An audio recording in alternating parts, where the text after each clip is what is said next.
Okay, Scott, would you read this passage about a girl and her pet out loud to me? When you are finished, I'll take the passage away. Then I'll ask you to tell me about what you read and what you thought of it. After that, I'll ask you some questions about the passage. Okay. Okay, are you ready? Yes. Good. Linda was walking through the woods near her home, and she so often did during the summer. All of a sudden, she spied a beautiful colored garden snake slithering among the dried blades of grass. What an awesome pet that would make, thought Linda, as she scrambled to capture the helpless snake. My friend will just die when I show them this. No, not one of them would have the courage to keep a snake as a pet. Linda hurried home to display her newfound treasure to her mom. Somehow, she wasn't surprised with her. Her mother's less than exhausted, reaching to a garden snake as a household pet. You haven't the slightest idea how to feed or take care of that animal, said the mom. If you really wanted to do the right thing, you'd take him back to where you found him and let him go free. But Linda had no intention whatsoever of losing her prize, or of giving up the prospect of her friends and admirance and awe. So it took quite some time, but she finally convinced her mom that she would learn how to feed the snake and take care of its needs.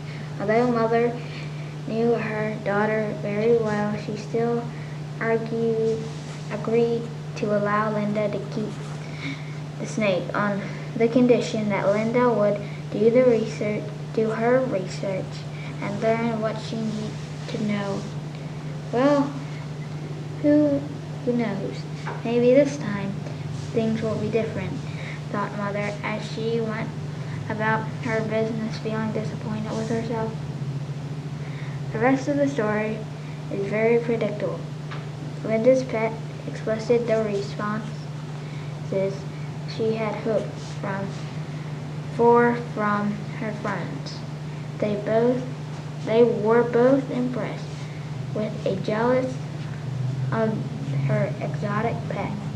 But when the novel wore off, the snake no longer existed to curious or peers. Linda was disappointed. These people are so picky that nothing keeps them interested, she told herself on the way home. On the top of it all, she had to listen to her mother incessant nagging. You can't just give the snake scraps of the table when you see that he isn't eating them. He's getting weaker every day, so why don't you, for once, do the right thing and let him go, said Mother, unable to hide her irritation. Linda knew full well that the consequences of outright defiance would serve, so she simply turned a deaf ear on her mother's complaints. The next day she returned to find the covered bird cage that she kept the snake. It was empty.